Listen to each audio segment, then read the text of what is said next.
On nourrira ta fille comme on veut, a dit ma mère en ignorant ses allergies. Arrête de faire la petite maman hystérique, a ajouté mon père. Il supposait que le dîner du dimanche se déroulerait comme toujours. Ils n'ont jamais compris ce que mon « d'accord » prononcé calmement signifiait. Je m'appelle Blit. J'ai 31 ans, je suis infirmière pédiatrique, et j'ai passé toute ma vie à m'entendre dire que je surréagissais. Ce qu'aucun d'eux ne comprenait autour de cette table, c'est que j'avais déjà cessé de leur demander de me croire. Laissez-moi vous raconter comment on en est arrivé là. Ma fille s'appelle Posy. Elle a 3 ans. Elle a un lapin en peluche avec une oreille toute ramollie à force d'avoir été mâchouillée, et elle dit « Excusez-moi » avant de vous interrompre. Et elle est allergique aux cacahuètes et aux fruits à coque d'une manière qui peut arrêter sa respiration en moins de 10 minutes. Ce n'est pas un sentiment. C'est un chiffre. J'ai vu cela arriver aux enfants d'autres personnes lors des pires gardes de ma carrière. Je sais exactement à quelle vitesse une petite gorge se ferme. Je sais quel bruit fait un parent à l'entrée d'une salle de déchocage. Je transporte 2 auto-injecteurs d'épinéphrine dans un étui jaune dans mon sac. Partout, toujours, parce que je suis le genre de mère qui a fait le calcul pour mes parents, ce calcul est une insulte. Ma mère, Sharon, a 66 ans. Elle a élevé 4 enfants dans la même maison en briques à la périphérie de Columbus où elle vit toujours, et elle estime que ce fait règle chaque dispute qu'elle aura jamais. Mon père, Denny, a fêté ses 70 ans cet été. Il a passé 40 ans à vendre du matériel agricole et il juge une personne à sa capacité à accepter une plaisanterie. Dans leur monde, l'allergie de ma fille est une histoire que j'ai inventée pour me rendre intéressante, un truc moderne, une phase. Il ne me le disait pas en face autrefois. C'est la partie qui a changé. Pendant 2 ans, j'ai géré un système. Je préparais les repas de Posy. Je scotchais la carte sur le réfrigérateur. Avant chaque dîner du dimanche, j'inspectais les plans de travail. Je lisais les étiquettes d'ingrédients à haute voix. J'installais sa propre assiette verte pour que rien ne puisse la toucher. Ma mère levait les yeux au ciel et me laissait faire. C'était épuisant et cela fonctionnait. Et je me disais qu'un fonctionnement épuisant était une sorte de paix. Puis, ce printemps, le système a commencé à faillir. Et quand j'ai essayé de le dire à haute voix, la personne qu'ils ont traitée d'hystérique, c'était moi. Laissez-moi vous montrer à quoi ressemblait un dimanche normal avant la défaillance. Pour que vous compreniez sur quel terrain je me tenais lors d'un dimanche d'avril. J'arrive tôt, comme je le fais toujours, et je fais d'abord mon inspection des plans de travail, puis du réfrigérateur. Ensuite, je pose l'assiette verte de Posy à sa place et je place la carte debout à côté, de sorte que quiconque tend le bras vers elle doive passer devant un avertissement rouge pour le faire. Ma mère m'observe depuis la cuisinière, un torchon sur l'épaule et une expression que j'ai passé 30 ans à apprendre à décoder. Tu sais, dit-elle, en remuant du vide. J'ai nourri 4 enfants dans cette cuisine, et aucun d'eux n'a jamais eu besoin d'une assiette spéciale. Je sais, maman. Ta grand-mère nous aurait chassés de la maison en riant. Je sais. Elle attend que je me tourne vers le salon, puis elle fait le geste. Elle prend un couteau, le passe dans le beurre et se dirige vers le maïs de Posy. Du vrai beurre, ce qui est très bien. Les produits laitiers, c'est la petite allergie, mais c'est le geste qui compte. Le bras désinvolte qui traverse la ligne que je viens de tracer, testant si je vais dire quelque chose pour pouvoir décider que je suis ridicule de l'avoir dit. Pas sur son assiette, maman. C'est du beurre, Blit. Elle a aussi un problème avec le lait. C'est sur la carte. La carte. La carte. Elle pose le couteau comme si je l'avais blessé. De mon temps, on appelait cela un enfant difficile. Et on les envoyait au lit le ventre vide. Et ils apprenaient que c'était un dimanche normal. Rien ne s'est produit. Personne n'a été blessé. Je veux que vous preniez conscience de la fatigue que représente ce « rien ne s'est produit », quand ce « rien » est une chose que vous devez construire de vos propres mains, brique par brique, chaque semaine. Alors que les gens autour de qui vous l'avez construit traitent le mur lui-même comme une insulte. Je rentrais de ces dîners plus épuisé que d'une garde de 12 heures. Parce qu'à l'hôpital, quand je dis qu'un enfant est en danger, les gens s'activent. Voici le problème quand on est la personne qui surréagit dans la famille. On apprend à prouver les choses 2 fois. On apprend à garder une voix monocorde pendant que nos mains tremblent sous la table. On apprend que plus on reste calme, plus ils y voient la preuve que l'on n'a jamais vraiment été contrarié. Wesley, mon mari, dit que je suis effrayante en période de crise, et il le dit comme un compliment. Et il a raison. Je ne crie pas. Je deviens précise. Mais la précision est une chose difficile à maintenir quand l'urgence est votre propre mère, que l'arme est une part de gâteau, et que tout le monde autour de la table vous sourit comme si vous étiez le problème. Avant d'aller plus loin, si cela vous pèse déjà sur la poitrine, prenez une seconde pour aimer cette vidéo et vous abonner, car des histoires comme celle-ci trouvent les personnes qui en ont besoin grâce à vous. Et dites-moi dans les commentaires d'où vous m'écoutez et quelle heure il est chez vous. Je lis tout le monde. Maintenant, laissez-moi vous raconter comment la défaillance a commencé. Laissez-moi vous dire où j'en suis d'abord, pour que le contraste ne vous échappe pas. 3 jours avant ce dimanche d'avril, j'étais au travail dans le service de pédiatrie lorsqu'un garçon est monté des urgences. 5 ans, noix de cajou dans un mélange de fruits secs que son grand frère avait partagé dans le bus. Et au moment où il est arrivé chez nous, il avait déjà reçu une dose d'épinéphrine et était sur le point d'en recevoir une seconde. J'ai fait ce pourquoi je suis formé. J'ai lu ces constantes. J'ai posé le diagnostic avant l'interne. J'avais préparé la 2e dose et fait venir le médecin-chef dans la chambre en 90 secondes, et la mère du garçon m'a serré l'avant-bras assez fort pour me faire un bleu et a dit « Merci. Merci. Vous saviez. Comment avez-vous su ?» Et j'ai dit « C'est mon travail de savoir. » Et je le pensais, et c'était vrai. C'est ce que je suis 8 à 12 heures par jour. Celle à qui l'on fait confiance face à une gorge qui se ferme. Celle dont la certitude est la raison pour laquelle un enfant rentre chez lui. Puis je pointe, je rentre chez moi, je conduis jusqu'à une maison en briques près de Columbus et je deviens une petite maman hystérique avec une assiette spéciale. Les mêmes yeux, la même formation, le même calcul. La seule variable qui change est le nom de famille de l'enfant en danger. Mon amie Karen, qui est infirmière coordinatrice depuis 20 ans, m'a attrapé dans la salle de pause après le départ de ce garçon, alors que je fixais un café que je ne buvais pas. « Tu as ta tête du dimanche. » Elle a dit, « On est jeudi. » Ma mère pense que l'allergie de Posy a une personnalité que je lui ai donnée. Karen n'a pas ri. Elle a trop vu de choses pour rire de ça.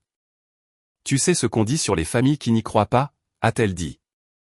On dit qu'on les reverra, et on a toujours raison. Je déteste le fait qu'on ait toujours raison. Elle m'a serré l'épaule en partant. Fais confiance à tes yeux, Blit. Tu as les meilleurs yeux de ce service. J'ai conduit vers chez moi ce soir-là en essayant de la croire, sans y parvenir la plupart du temps, car la voix qui me dit que j'en fais trop est plus ancienne que l'école d'infirmière. Elle est plus ancienne que tout. Quand j'étais enfant, j'étais celle qui voyait les choses. L'oscillation de l'échelle avant que mon cousin ne tombe. L'odeur de gaz que personne d'autre ne voulait admettre. Mon frère Kyle avait 3 ans de plus, doré, facile, celui qui ne pouvait pas faire de mal et qui n'avait généralement pas à s'en soucier. J'étais celle qui pleurait pour les bonnes raisons avec un temps d'avance et qui se faisait envoyer dans sa chambre pour avoir gâché l'ambiance. Il y a eu un été que je ne raconterai pas en entier parce qu'il ne m'appartient pas d'en faire une scène. Je dirai seulement ceci. J'étais petite et j'avais peur de quelque chose dans cette maison, et j'avais raison, et le fait d'avoir raison m'a valu une fessée pour mensonge et un surnom qui a survécu à mon enfance. C'est l'année où j'ai appris que dans ma famille, la vérité est tout ce qui permet à ma mère de rester à l'aise.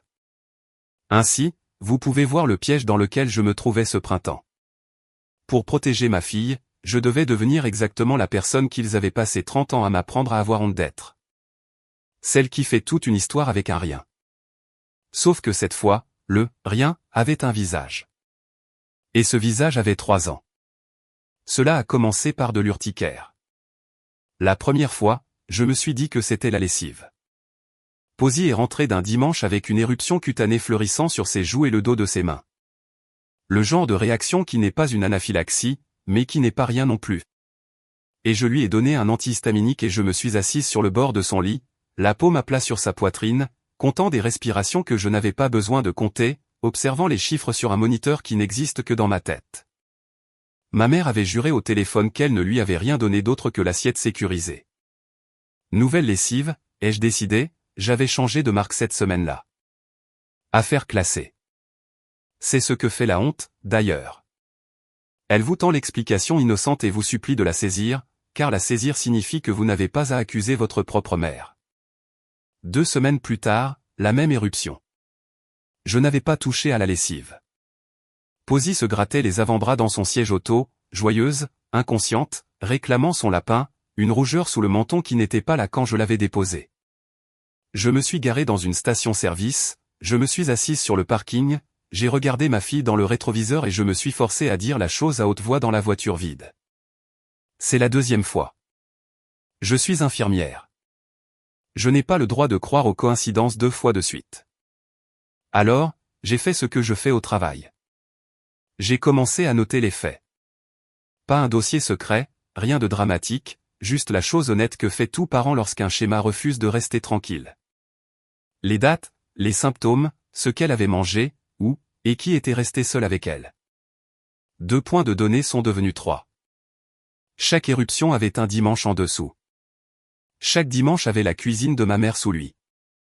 J'ai fait une chose de plus. La chose que ma formation me hurlait de faire.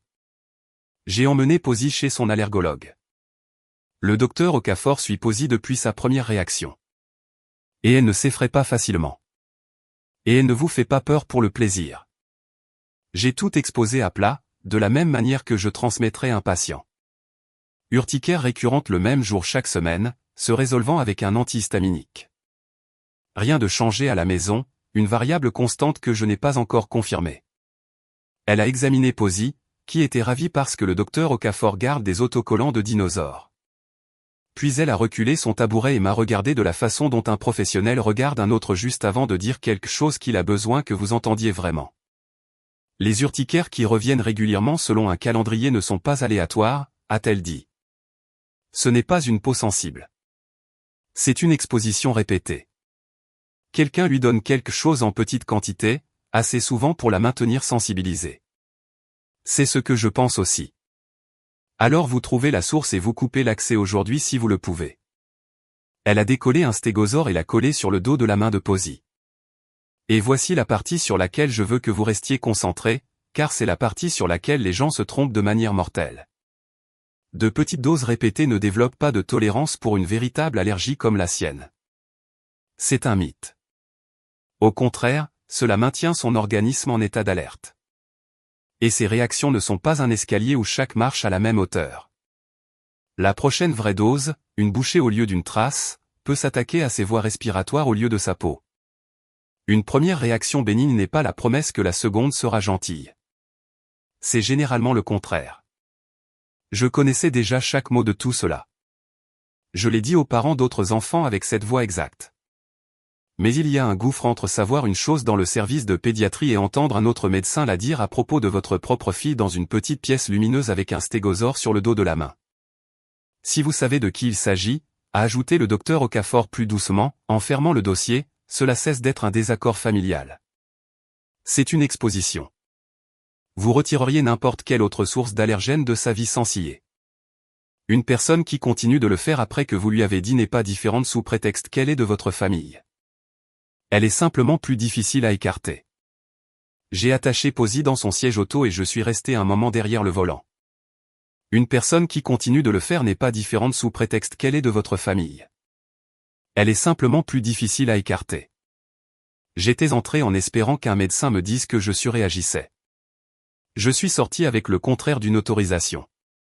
Une spécialiste affirmant officiellement que la surréaction consisterait à ne rien faire. C'est ce jour-là que le mot hystérique a perdu sa dernière emprise sur moi. Je n'étais pas dramatique. J'avais raison et je manquais de temps pour le prouver avant que la réaction ne le prouve pour moi de la manière forte. J'ai abordé le sujet gentiment parce que je croyais encore que la gentillesse fonctionnait. Je l'ai appelé un mardi. Maman, est-ce que Posy a eu quelque chose avec des noix ou des fruits à coque? Même une trace? Elle continue de faire des poussées après avoir été avec toi. Une pause. Puis le soupir que je connais depuis toujours.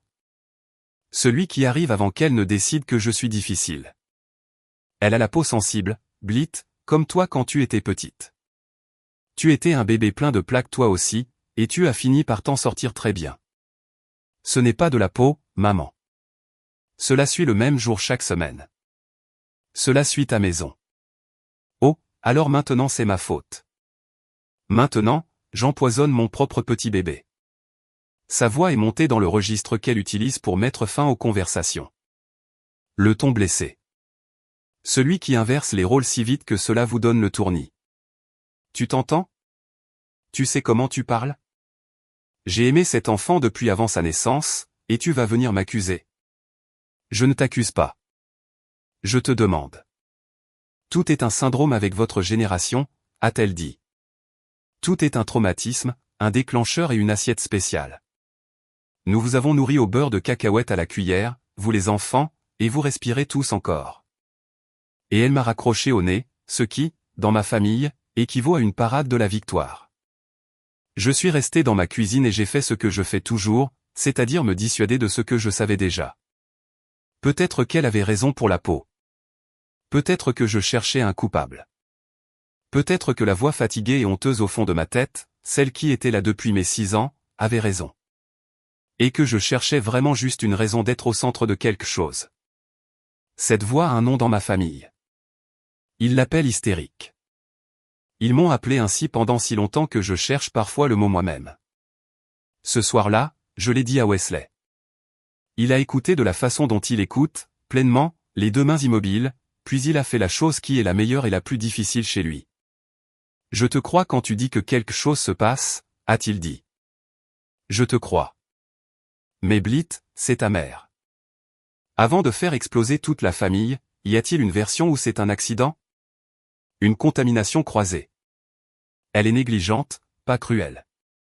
La négligence ne suit pas un calendrier. Je sais. Il s'est frotté la nuque. J'ai grandi dans une famille où tout le monde crie et personne ne part. Et cela me rendait fou, mais personne n'a jamais été coupé de la famille. Je ne sais pas comment on fait pour couper les ponts. Ça me fait peur. C'est à moi de gérer ça, pas à toi. Je te dis juste ce que je ressens. Je l'aimais pour avoir dit cela clairement. Je l'ai également gardé en mémoire car je pouvais voir la forme de l'avenir s'y dessiner. Que le moment venu, le premier réflexe de mon mari serait de refermer la blessure, et non de tracer la ligne. J'aurais besoin de savoir cela sur lui avant que cela ne devienne crucial. Il s'est avéré que j'allais avoir besoin de le savoir plus tôt que je ne le pensais. J'ai commencé à envoyer Posy au dîner du dimanche avec son propre sac à lunch scellé. Chaque bouchée préportionnée, étiquetée à mon nom. Si mes parents voulaient voir leur petite fille, très bien. Mais ils ne la nourriraient pas. Pas une seule miette. Ma mère l'a pris comme une gifle. Tu vas donner un trouble du comportement alimentaire à cet enfant, a-t-elle dit, tenant les petits contenants étiquetés à bout de bras comme s'il sentait mauvais. Apporter sa propre nourriture à la table de sa grand-mère. Tu sais de quoi ça a l'air pour les gens? Tu sais ce que ta tante Ruth va penser? Ça a l'air d'une enfant qui a le droit de continuer à respirer, ai-je dit.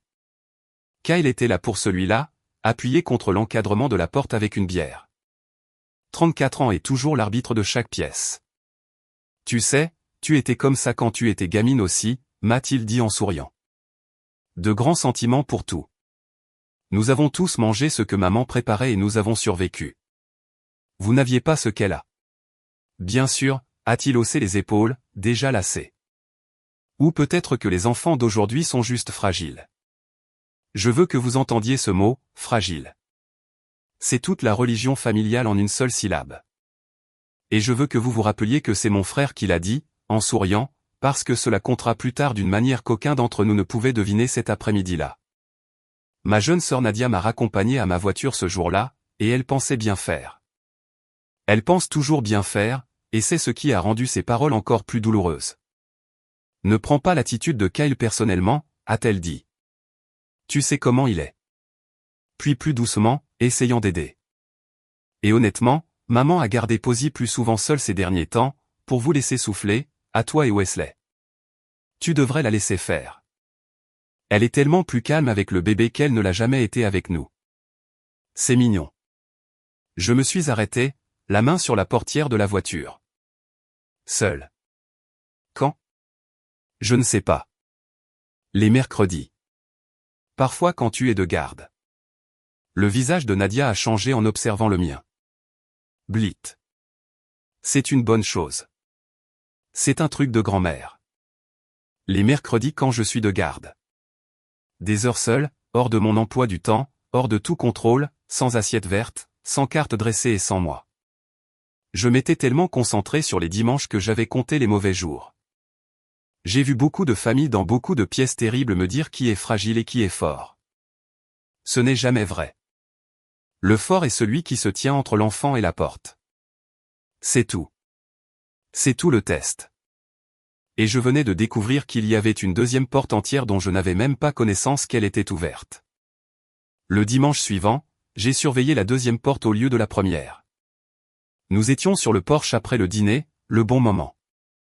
Les enfants collants et contents d'eux-mêmes. Et ma mère est sortie avec des bols de glace pour tout le monde. Elle s'était souvenue d'une glace sans produits laitiers pour Posy et en avait fait toute une scène. Elle l'a brandie. Regarde, j'ai même pris la sorte spéciale pour notre puce. J'ai failli relâcher mes épaules. Puis j'ai vu son pouce.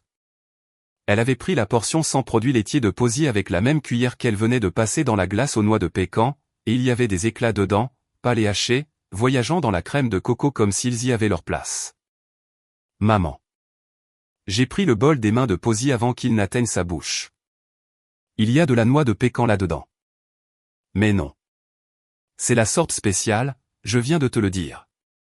La même cuillère. Regarde. J'ai incliné le bol vers la lumière du porche. Les éclats l'ont accroché pendant une demi-seconde. Et j'ai besoin que vous reteniez cette demi-seconde parce que c'est celle qui m'a tout dit. Ma mère avait l'air non pas désolée, non pas alarmée, mais irritée. L'irritation précise de quelqu'un dont le plan a rencontré un obstacle, pas de quelqu'un qui a failli blesser un enfant par accident. Puis le masque est revenu, chaleureux et lisse. Oh, pour l'amour du ciel, je vais prendre une cuillère propre. On croirait que j'essaie d'empoisonner l'enfant, a-t-elle dit en riant. Et tout le porche a ri avec elle. Et je me suis assise là, tenant un bol de glace rempli de la chose qui peut fermer la gorge de ma fille. Une fois de plus, la personne sans humour qui gâchait le dessert. Personne d'autre n'a vu cette demi-seconde. Moi, oui. Je lis le visage de cette femme depuis avant de savoir lire les mots. Mon cousin Danny m'a donné une autre pièce du puzzle une semaine plus tard sans savoir ce qu'il me livrait. Nous nous envoyions des SMS concernant l'organisation d'une fête, des chaises et des glacières, et de nulle part, il a écrit « MDR, ta mère est folle, au fait ». À Pâques, elle a dit à ma mère qu'elle arrivait enfin à faire manger de la nourriture normale à Posy, et que tu finirais par t'y faire une fois que tu verrais que la gamine va bien. J'ai trouvé ça drôle vu à quel point tu es prudente. Je l'ai lu 4 fois. Arriver enfin à lui faire manger de la nourriture normale. Tu finirais par t'y faire une fois que tu verrais que la gamine va bien. Elle ne le cachait pas par honte. Elle en était fière. Elle l'avait raconté à des proches à Pâques autour du jambon, expliquant qu'elle réparait discrètement ma fille derrière mon dos et que je la remercierais un jour. Ce n'était pas un secret dont elle avait honte. C'était un projet pour lequel elle attendait des applaudissements. La seule personne sur Terre à qui elle le cachait, c'était moi, parce qu'elle savait à un certain niveau qu'elle ne formulerait jamais ce que je ferais quand je le découvrirais. J'ai découvert exactement jusqu'où cela était allé lors d'un mercredi ordinaire, lorsque Posy a prononcé la phrase qui m'a coupé les jambes. Nous préparions le dîner. Elle était debout sur son tabouret pour m'aider, ce qui signifie déplacer des carottes d'un tas à un autre. Et elle a levé les yeux vers moi avec une confiance totale et une innocence totale et a dit « Maman, mamie a des biscuits spéciaux. Elle les garde tout en haut. » Elle a dit de ne pas dire. J'ai continué à couper. J'ai pris le visage que j'utilise lorsqu'un examen revient mauvais et que les parents m'observent pour déceler un tressaillement. C'est gentil, mon cœur, ai-je dit. Quel goût ont les biscuits spéciaux? Comme ceux de mamie, a dit Posy en rayonnant, avant d'attraper une autre carotte. Les marrons avec des bosses. On les mange au secret de la sieste. Marrons avec des bosses, secret de la sieste. J'ai posé le couteau très doucement. De la façon dont on pose quelque chose quand nos mains ne nous appartiennent plus tout à fait. Et j'ai dit à Posy de continuer à trier ses carottes. Et je suis allé dans la salle de bain et j'ai fait couler l'eau pour que ma fille n'entende pas le bruit que j'ai fait. Des biscuits spéciaux gardés tout en haut. Ne pas dire. Le secret de la sieste. Ma fille de 3 ans avait un vocabulaire secret que je ne lui avais pas appris. Quelqu'un d'autre l'avait fait. Si votre enfant vous avait dit ces mots, qu'auriez-vous fait ensuite? Ne répondez pas trop vite. Pensez-y. Parce que quoi que vous imaginiez, je vous promets que la vraie version était plus silencieuse et pire. Dites-le moi ci-dessous. Je veux savoir que je ne suis pas la seule à avoir entendu « ne pas dire » sortir d'une bouche qui ne sait pas encore lasser ses propres chaussures. Je n'ai pas confronté ma mère ce soir-là. Je veux être honnête à ce sujet parce que je pense que le fait de ne pas confronter est le lieu où beaucoup d'entre nous vivent trop longtemps. Je me suis dit que j'avais besoin d'être sûr. Je me suis dit qu'une enfant de 3 ans confond les mots. Les biscuits pouvaient être les biscuits sûrs.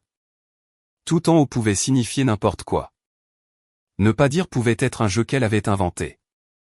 Le lendemain matin, je lui ai donné une chance de plus de dire la vérité parce que je suis assez la fille de mon père pour vouloir être juste, même envers des personnes qui ont cessé de le mériter. Je l'ai appelée d'un ton léger, décontracté, une fille qui bavarde avec sa mère autour d'un café. Au fait, question au hasard. Est-ce que tu donnes des collations à Posy les mercredis où elle est là? J'essaie de régler ses petits problèmes de ventre. Pas un piège qu'elle pouvait voir.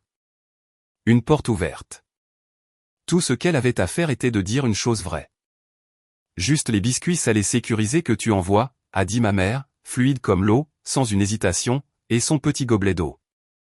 Je ne rêverai de rien d'autre, ma chérie. Tu as rendu les règles très claires. Une pause, puis parce qu'elle ne peut jamais résister au coup de pinceau supplémentaire. J'espère que tu sais que je t'écoute vraiment, même quand tu penses que je ne le fais pas. J'ai dit merci, j'ai raccroché et je suis resté dans ma cuisine, le téléphone encore chaud dans la main. Les biscuits salés sécurisés, son petit gobelet d'eau. Je ne rêverais de rien d'autre. C'était un bon mensonge. Chaleureux, précis, légèrement blessé. Le registre exact d'une femme qui dit la vérité. Si je n'avais pas entendu « secret de la sieste » de la bouche de ma propre fille la veille, je l'aurais cru. Je me serais excusé d'avoir posé la question. C'était la partie qui me retournait l'estomac. Non pas qu'elle mente, mais qu'elle mente si confortablement, si détendue, qu'elle le faisait manifestement depuis des semaines et que cela ne lui coûtait rien. On ne corrige pas une personne qui ment si facilement en lui demandant gentiment une fois de plus. Je venais de mener l'expérience. J'avais mon résultat, mais j'ai arrêté de dormir. Je restais allongé à refaire le film. L'urticaire qui suivait les dimanches, les mercredis dont je n'avais pas eu connaissance, l'histoire de la peau sensible, le téléphone raccroché, et maintenant les biscuits marrons avec des bosses au secret de la sieste. Et chaque fois que j'essayais de faire en sorte que cela s'additionne pour donner de la négligence, cela s'additionnait obstinément pour donner quelque chose avec un plan derrière. Lors de la 2e nuit sans sommeil, j'ai fait la chose qui a mis fin à la paix que j'avais protégée. Ce dimanche-là, je suis allé chez mes parents tôt. Mon père m'avait demandé d'apporter les chaises pliantes du garage pour sa fête d'anniversaire le week-end suivant. Ses 70 ans, toute la famille élargie, une quarantaine de personnes, un événement que ma mère planifiait comme un couronnement. J'avais donc une raison d'être là avant tout le monde, seul pendant que ma mère était encore à l'église et que mon père était derrière avec le barbecue qu'il avait acheté spécifiquement pour pouvoir dire à tout le monde qu'il l'avait acheté. Les chaises étaient dans le garage, mais je suis entré dans la maison d'abord, et je suis allé dans le garde-manger. Je ne sais pas tout à fait à quoi je m'attendais. Peut-être rien. Peut-être que je voulais ouvrir la porte et voir des étagères ordinaires, me sentir stupide, rentrer chez moi et m'excuser pour un soupçon que je n'avais jamais formulé. Je me tenais la main sur la poignée du garde-manger et je me suis donné une dernière chance d'être la folle, parce que la folle au moins a le droit d'avoir une mère. Puis je l'ai ouvert. Le garde-manger était ordinaire. C'était presque la pire partie. Des céréales, de la soupe en boîte, les bons biscuits salés sur l'étagère du milieu. Et tout en haut, sur l'étagère que ma mère d'1,57 m a besoin d'un marchepied pour atteindre. Derrière les filtres à café, là où un enfant ne regarderait jamais et un mari ne chercherait jamais. Une boîte en métal. Je l'ai descendue. Mes mains étaient stables. Je me souviens avoir été lointainement fier de cela. J'ai soulevé le couvercle. À l'intérieur, des biscuits, marrons, avec des bosses. J'en ai retourné un entre mes doigts. De la farine d'amande, dense avec quelque chose de haché. Et quand j'ai trouvé le coin déchiré de l'emballage glissé sous le papier sulfurisé, cela a confirmé ce que ma langue savait déjà à l'odeur. Noix, et fabriquée dans une usine qui traite également les arachides. Chaque chose présente sur la carte de ma fille, cuite dans un petit cercle marron et gardée dans l'obscurité hors de sa portée. Derrière la boîte, glissé dans la même obscurité privée, se trouvait un gobelet. Le gobelet de Posy. Le violet, celui que nous avions perdu il y a un mois. Celui pour lequel j'avais retourné le sac à langer pour le chercher. Celui que j'avais finalement remplacé. Il y avait un dépôt au fond. Quelque chose de pâle et séché, formant un cercle comme une laisse de mer, comme s'il avait été utilisé, rincé, puis utilisé à nouveau. Je me tenais dans le garde-manger de ma mère, tenant un gobelet dans lequel ma fille avait bu en secret, et j'ai compris d'un coup et jusqu'au fond de moi que ce n'était pas de la négligence. La négligence ne cache pas des choses derrière les filtres à café. La négligence ne garde pas un gobelet de rechange. La négligence n'apprend pas à un tout petit les mots, ne pas dire, et, secret de la sieste. C'était un projet. Ma mère n'ignorait pas l'allergie. Elle avait décidé de la guérir sur ma fille, derrière mon dos. Pendant les mercredis où je sauvais des vies au service de pédiatrie. Elle menait une expérience sur la mienne. J'ai entendu la porte arrière, les bottes de mon père sur le paillasson, la voiture de ma mère qui rentrait de l'église, sa voix déjà préoccupée par les fleurs pour la fête. J'ai remis la boîte exactement là où elle avait été, le couvercle enfoncé, incliné de la façon dont je l'avais trouvé. J'ai mis le gobelet dans la poche de mon manteau parce que celui-là rentrait à la maison avec moi. Et je suis allé au garage, j'ai rentré les chaises pliantes et j'ai dit bonjour comme une femme qui n'avait rien trouvé du tout. Parce que voici ce que je savais. Debout là, avec un gobelet empoisonné contre mes côtes. Si je l'accusais maintenant, dans sa cuisine, sur son terrain, elle gagnerait. Elle pleurerait ou elle s'emporterait, et mon père m'appellerait hystérique, et Kyle m'appellerait fragile. Et l'histoire qui parviendrait au reste de la famille serait que Blit avait enfin perdu la tête et avait commencé à fouiller le garde-manger de sa propre mère comme une folle. J'avais besoin qu'ils le disent eux-mêmes, au grand jour, là où je ne serais pas le seul témoin. J'avais besoin que ma mère fasse la chose qu'elle faisait toujours, tendre le bras à travers la table avec une confiance totale, pendant que j'étais enfin pleinement prête à cesser d'avoir honte. Je suis donc resté pour le dîner. Vous savez déjà presque tout ce qui s'est passé à ce dîner parce que j'ai commencé par là, mais vous l'observiez de l'extérieur. Laissez-moi vous mettre à ma place. Toute ma famille était là. Mes parents, Kyle et sa femme, mes 2 jeunes sœurs, une poignée de cousins arrivés tôt pour le week-end. Posy dans son réhausseur, l'assiette verte devant elle, son sac à lunch scellé ouvert, mangeant les pâtes que j'avais préparées et emballées de manière sécurisée. Le mur tenait bon. Je gardais une main lâchement près de mon sac, l'étui jaune à l'intérieur, comme je le fais toujours, comme je l'avais fait à l'hôpital avec ce garçon de 5 ans, comme je l'ai fait chaque jour de la vie de ma fille. Et puis ma mère, au milieu du repas, devant tout le monde, a décidé d'abattre le mur exprès. Elle a coupé le gâteau aux noix qu'elle avait préparé pour les adultes. Elle l'a servi autour d'elle, puis tout en m'observant, elle a glissé une part sur une soucoupe et a tendu le bras au-delà de mon bras pour la poser devant ma fille de 3 ans. Maman. J'ai repoussé la soucoupe vers elle. Calme, lente. Tu sais qu'elle ne peut pas manger ça. Un tout petit peu ne la tuera pas. Elle l'a repoussée vers moi. Regarde-la. Elle va bien. Tout ce foin depuis 2 ans et elle va parfaitement bien. La carte était juste là. Je l'ai ramassée et je l'ai dressée devant le gâteau comme on montre une carte à un croupier. Tante Ruth, c'est Sharon. C'est écrit. C'est écrit depuis qu'elle a 14 montes.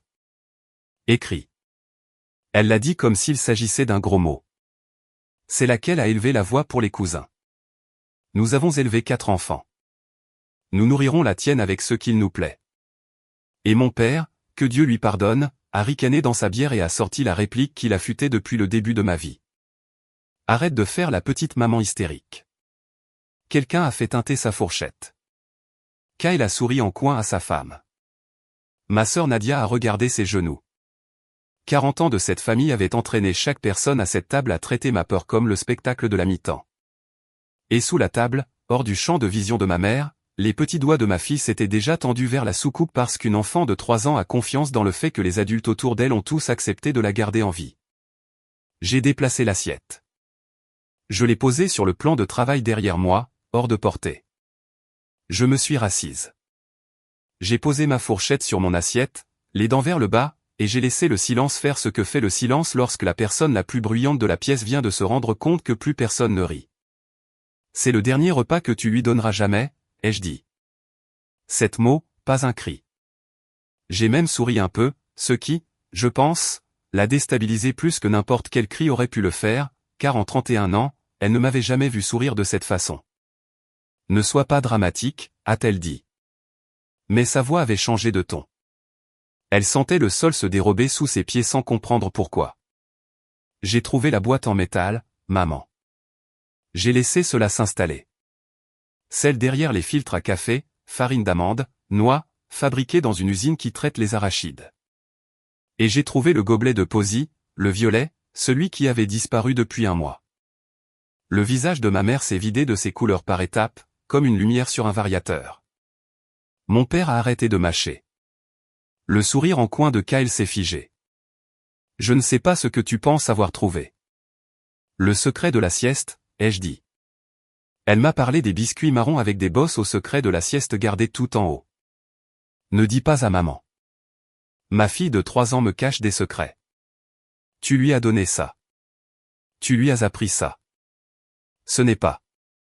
A commencé ma mère, et mon père a posé sa bière, et pendant une seconde, je les ai vus essayer de trouver l'histoire, la vieille histoire fiable, et tendre la main pour l'attraper et revenir les mains vides parce qu'il y avait 40 oreilles dans la pièce et un gobelet violet sur la table entre nous.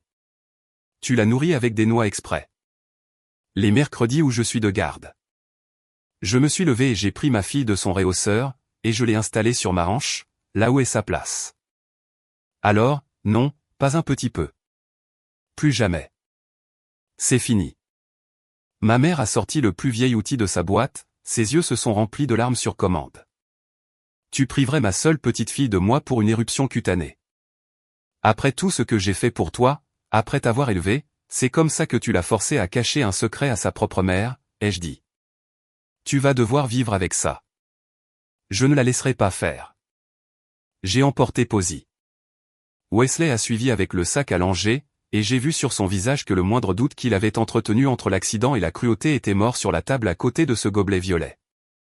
Derrière nous, la pièce a explosé au son de ma famille entourant ma mère, la réconfortant, elle, la partie lésée, la grand-mère dont la fille cruelle volait la petite fille.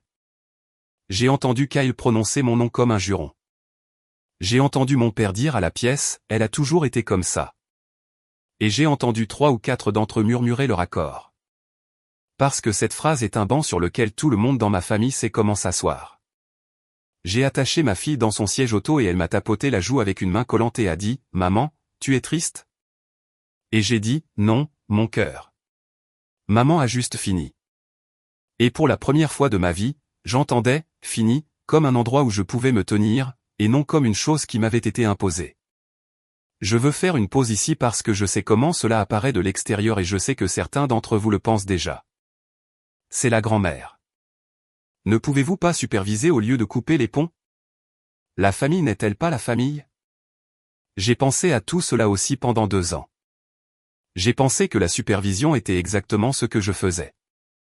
Les contenants, la carte, l'assiette verte, l'inspection des plans de travail.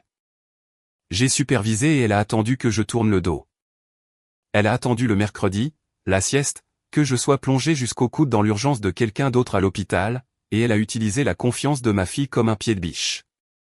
Vous ne pouvez pas superviser une personne qui a décidé que les règles ne s'appliquaient pas à elle, et que votre enfant était la preuve qu'elle avait le droit d'avoir raison. La supervision suppose la bonne foi. Je n'en avais plus à supposer. Mais je vais être honnête sur ce qui a suivi parce que la version propre, la mère courageuse qui trace une ligne, le générique de fin, n'est pas ce qui s'est produit.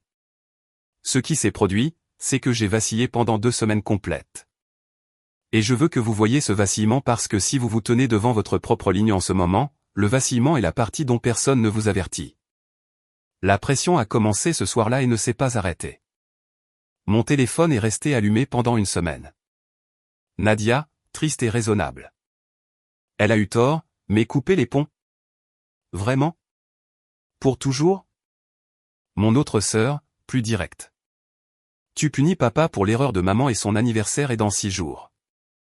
Une tante que je connaissais à peine mobilisée pour l'occasion. Ta mère n'a pas arrêté de pleurer. Ce n'est pas toi, Blit. Chaque message construisait la même image brique par brique. Non pas, Sharon a fait quelque chose de monstrueux, mais, Blit fait quelque chose d'extrême. Le crime a disparu et la limite est devenue l'histoire. J'ai vu ma famille faire cela toute ma vie et cela fonctionnait encore sur moi parce que connaître l'astuce ne vous immunise pas contre elle. Cela vous rend juste plus seul à l'intérieur. Kyle est venu à la maison.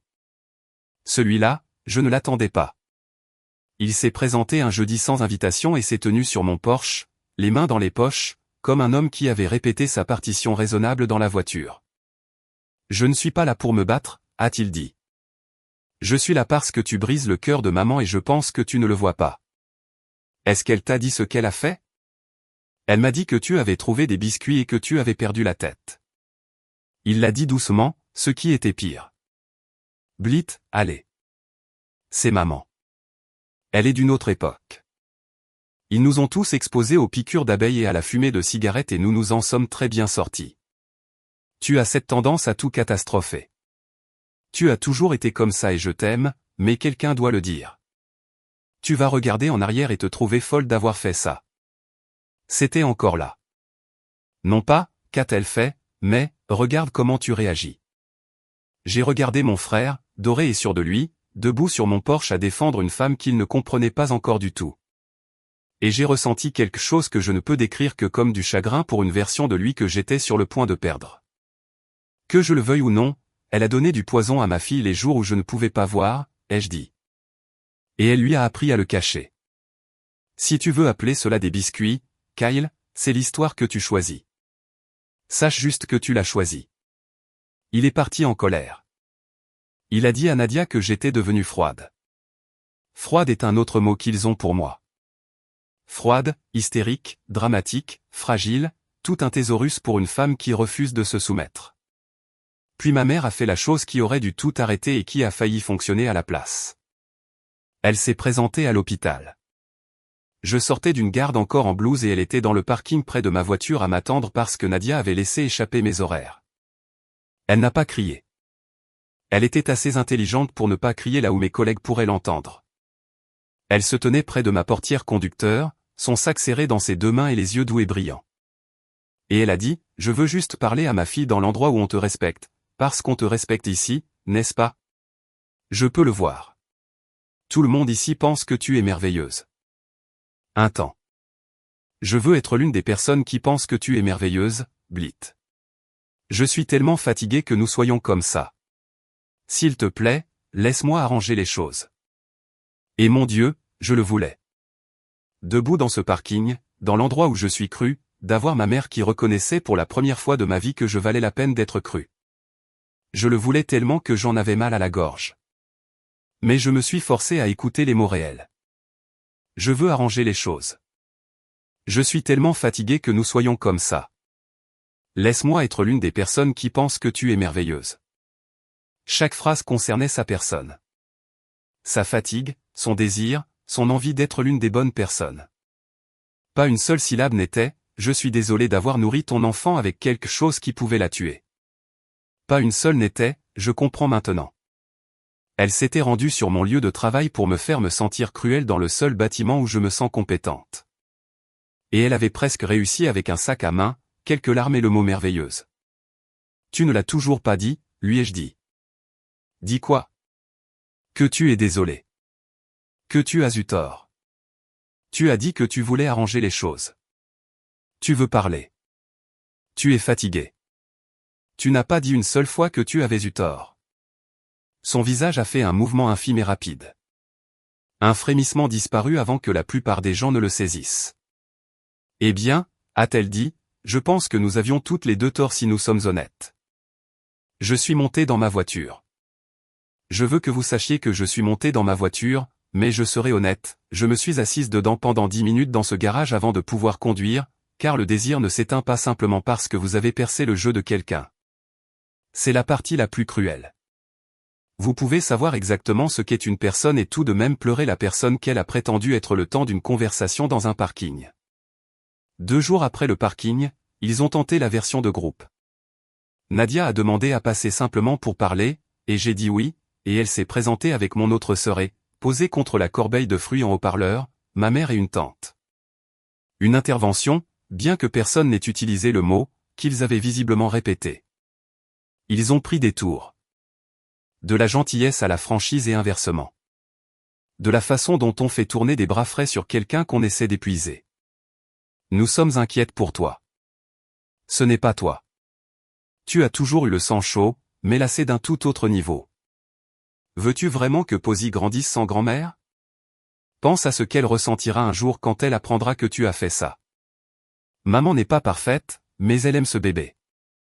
Et depuis le haut-parleur du téléphone, la voix de ma mère, humide, patiente et porteuse de sens. Je te pardonne, Blit. Quoi que tu penses avoir trouvé, je te pardonne. Je veux juste récupérer ma famille. Je te pardonne. Elle avait inversé la situation si proprement que je devais presque admirer le savoir-faire. C'était moi qui l'avais surprise à empoisonner mon enfant. Et la voilà sur le haut-parleur de ma cuisine qui me pardonnait. Je les ai laissés finir. Puis j'ai posé une question à la pièce et au téléphone en même temps. Est-ce que quelqu'un dans cette conversation s'est demandé ce qu'elle a réellement fait? Non pas ce que j'ai fait en réaction, mais ce qu'elle a fait. Silence. Nadia a regardé la table. Ma tante a commencé à dire « Eh bien, les biscuits », et s'est arrêtée parce que même à haute voix, cela sonnait exactement comme ce que c'était. C'est bien ce que je pensais. J'ai dit « Vous êtes toutes ici pour ma réaction. Pas une seule de vous n'est ici pour son action. » C'est ainsi que cela a toujours fonctionné dans cette famille. Et je comprends enfin pourquoi. Parce que si vous regardiez bien ce qu'elle a fait, vous devriez agir. Et c'est tellement plus facile de me gérer moi que de la confronter elle. Elles sont parties mécontentes. Le mot de la fin de ma mère sur le haut-parleur juste avant que Nadia ne raccroche. Elle s'amuse. Elle a toujours eu besoin d'être la victime. Comme si la blessure était une scène que j'avais construite pour attirer l'attention. Comme si j'avais provoqué l'urticaire sur le cou de ma propre fille moi-même. Voici ce que cette intervention a réellement produit, cependant. Elle a brûlé mes derniers doutes. Quand 4 personnes viennent dans votre cuisine pour vous dissuader de protéger votre enfant, et qu'aucune d'elles ne veut prononcer à haute voix la chose contre laquelle votre enfant a besoin d'être protégé, vous n'êtes pas la personne instable de la pièce. Vous êtes la seule personne stable, assise à la tête d'une table très encombrée, entièrement seule. Ce soir-là a été le moment de la conversation avec Wesley, la vraie. Je ne dis pas qu'elle a raison, a-t-il dit, en gardant la voix basse pour qu'elle ne porte pas jusqu'à la chambre de Posy. Je dis que ton père fête ses 70 ans. Toute la famille sera là. Si nous ne venons pas, cela devient la chose qui nous définit pour toujours. Blit, la femme qui n'est pas venue aux 70 ans de son propre père. Il m'a traité d'hystérique pendant que sa femme empoisonnait notre enfant. Je sais, je sais. Il s'est frotté le visage des 2 mains. Mais ta tante Ruth m'a appelé. Elle dit que ta mère a peur. Réellement peur. Pas de la comédie. Elle dit que si tu viens, que tout le monde voit que Posy va bien. Que les tensions s'apaisent. Elle pense que ta mère pourrait enfin entendre les choses. Un événement contrôlé. Nous apportons chaque bouchée de la nourriture de Posy. Nous ne la lâchons pas des yeux. Pas une seule seconde. Et nous donnons à ta famille une chance de faire ce qu'il faut en public, là où il est plus difficile de faire ce qu'il ne faut pas. Voici mon aveu. Je voulais tellement qu'il ait raison parce que la chose qu'ils ne comprennent jamais à propos de la personne qu'ils qualifient d'hystérique, c'est à quel point elle est fatiguée. Combien elle donnerait pour poser sa vigilance le temps d'un après-midi pour être la fille à la fête plutôt que la sentinelle à la porte. J'étais si fatigué d'être la seule éveillée. Et la tante Ruth, la jeune sœur de ma mère, 61 ans, le seul membre de la famille qui ait jamais dit « Ta mère peut être dure avec toi, ma chérie », à haute voix. Tante Ruth voulait que je sois là. Cela importait plus que cela n'aurait dû. Elle m'a appelé elle-même le lendemain et elle a dit quelque chose qui s'est accroché à moi et ne m'a plus lâché. Viens à la fête, Blit. Je serai juste à côté de toi tout le temps. Et il y a quelque chose sur ton frère que tu devrais savoir. Quelque chose d'il y a longtemps. Pas au téléphone. Sa voix est descendue. Quand je te verrai en personne, cela changera ta façon de voir tout cela. Je te le promets. Quelque chose sur Kyle. Quelque chose d'il y a longtemps, cela change tout. Je ne savais pas ce qu'elle voulait dire. J'y ai réfléchi pendant 2 jours sans rien trouver, mais c'était un fil conducteur. Et je n'ai jamais de ma vie été capable de laisser un fil tranquille. Et donc, que Dieu me pardonne, j'ai dit oui pour la fête. Si vous vous êtes déjà convaincu de retourner dans une pièce dont vous aviez enfin trouvé la porte de sortie, dites-moi que je ne suis pas seul. J'ai dit oui parce que j'étais fatigué et parce qu'une femme gentille m'avait promis de se tenir à mes côtés et parce qu'une part animale en moi voulait encore que les 70 ans de mon père soient le jour où ma famille me verrait enfin. C'est l'espoir qu'il garde suspendu à un hameçon, juste hors de portée toute votre vie. On pourrait penser que 3 décennies vous guériraient de tendre la main vers lui. Ce n'est pas le cas. J'ai fixé mes conditions comme un contrat par écrit dans un SMS que j'ai fait lire à Wesley avant de l'envoyer. J'apporterai chaque bouchée de la nourriture de Posy scellée, les 2 auto-injecteurs. Je ne quitterai pas son côté. Ma mère ne la nourrirait pas, ne lui proposerait pas, ni ne lui tendrait quoi que ce soit, pas une seule fois, pas un raisin. Ma mère a accepté tout cela, gentiment, trop gentiment, et a dit à mes sœurs qu'elle était juste très reconnaissante d'avoir la chance de réparer les choses. Elle a annoncé que la fête serait entièrement sans allergènes. Elle a acheté. Nadia m'a envoyé une photo fière comme si cela prouvait que la guerre était finie. Toute une étagère de collations sans fruits à coque et un gâteau acheté en magasin avec un autocollant sur la boîte qui le disait en joyeuses lettres vertes. J'ai regardé cette photo pendant longtemps. Une partie de moi s'est apaisée. Regarde, elle essaie. Peut-être que Wesley avait raison.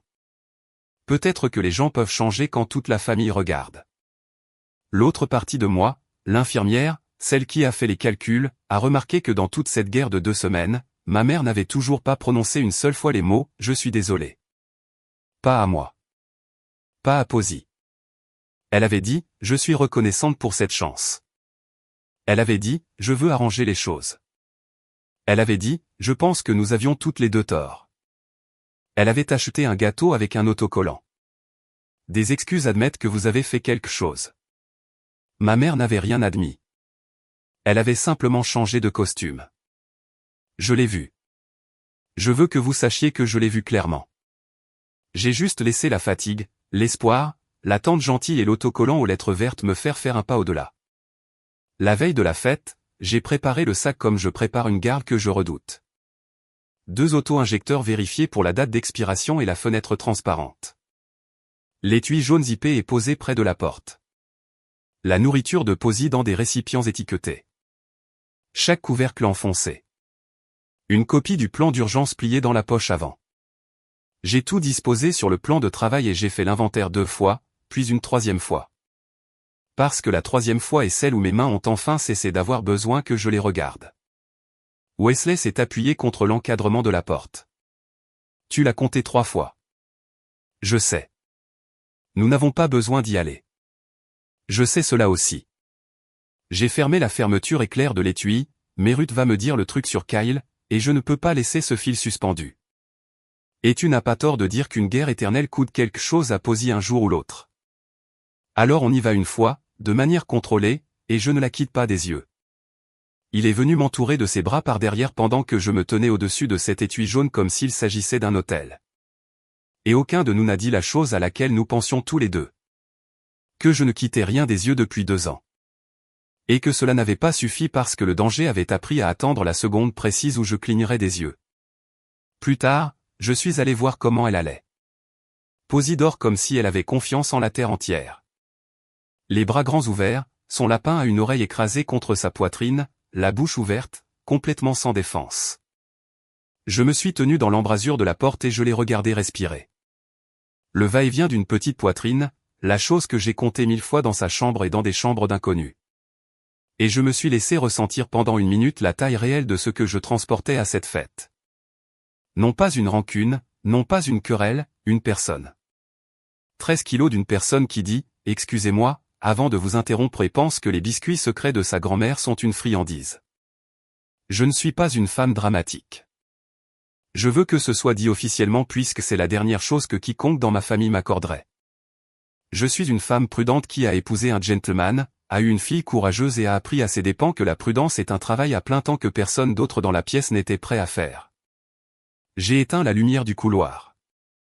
J'ai posé l'étui jaune à côté de mes clés, pour ne pas pouvoir sortir sans lui. Et je suis allé me coucher, sans savoir que dans 18 heures, je serais à genoux sur la pelouse de mes parents avec ce même étui ouvert dans les mains. Ou que tout ce que Ruth s'apprêtait à me raconter expliquerait enfin pourquoi ma mère avait passé 2 ans à insister sur le fait que la chose qui avait failli tuer son propre fils ne pouvait absolument pas toucher sa nièce. C'est ainsi que le dernier samedi de juin, j'ai fait entrer ma fille dans le jardin de mes parents pour les 70 ans de mon père avec 2 épipans dans un étui jaune, un sac scellé de nourriture sur et un mur que je croyais pouvoir maintenir même au milieu d'une foule de 40 personnes. Je l'ai maintenu pendant environ 40 minutes. La fête était, je le reconnais, agréable. C'était le piège. Des guirlandes lumineuses et une tente de location. Mon père tenant salon près de son barbecue adoré.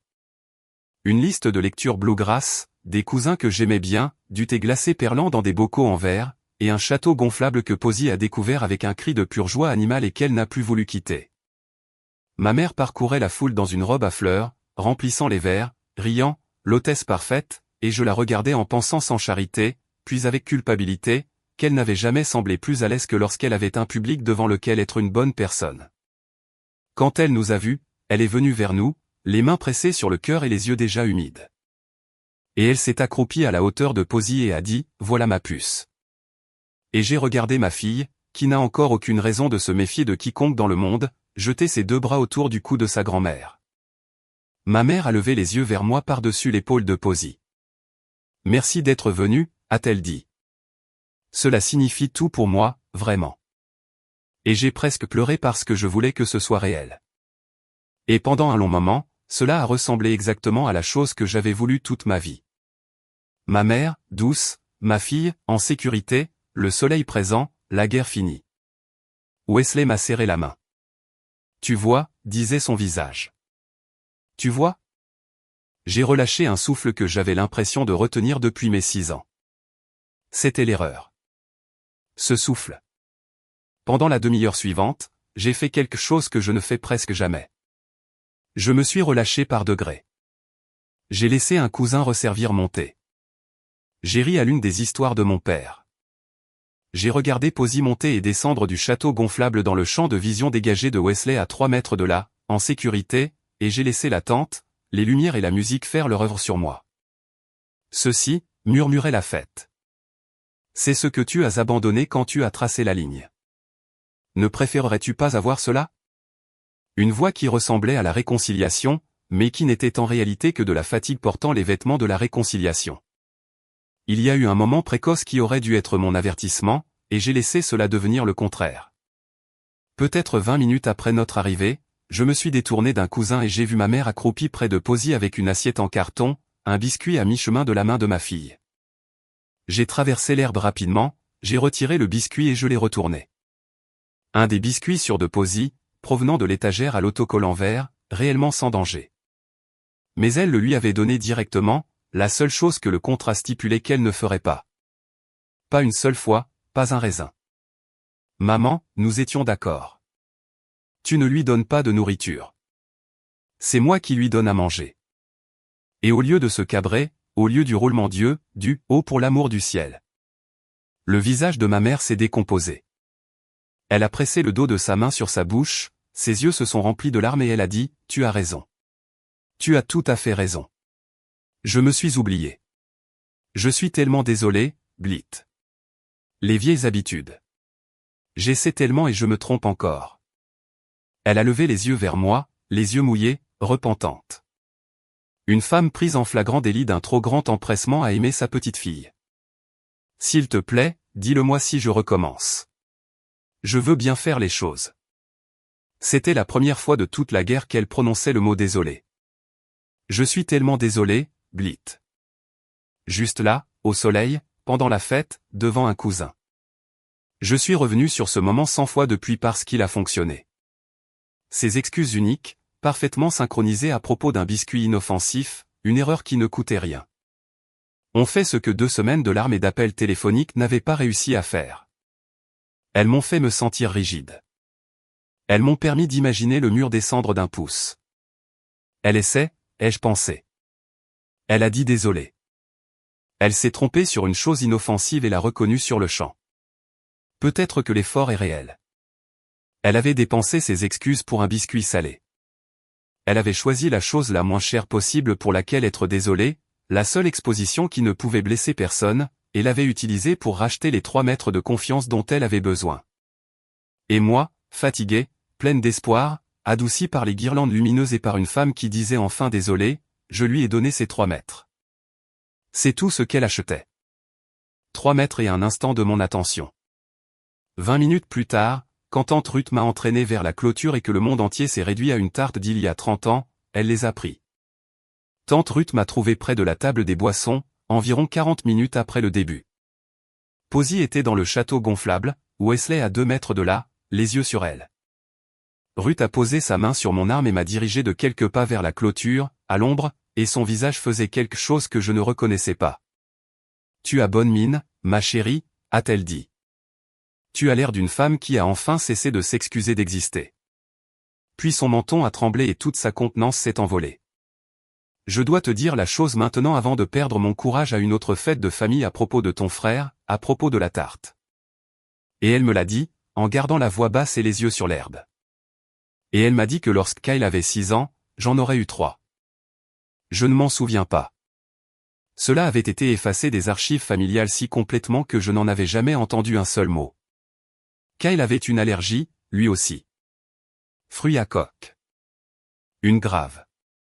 Un jour de Thanksgiving, il avait touché à la tarte aux noix de pécan et s'était effondré sur le sol de la cuisine, bleu autour de la bouche. Et mon grand-père l'avait conduit à l'hôpital à 130 km/h avec ma mère à l'arrière qui le tenait et hurlait. Et il l'avait presque perdu. À quelques minutes près, a dit Ruth. C'était une question de minutes et ta mère, a dit Ruth, n'a pas pu le supporter. Que c'était sa tarte, sa cuisine, son garçon sur son sol.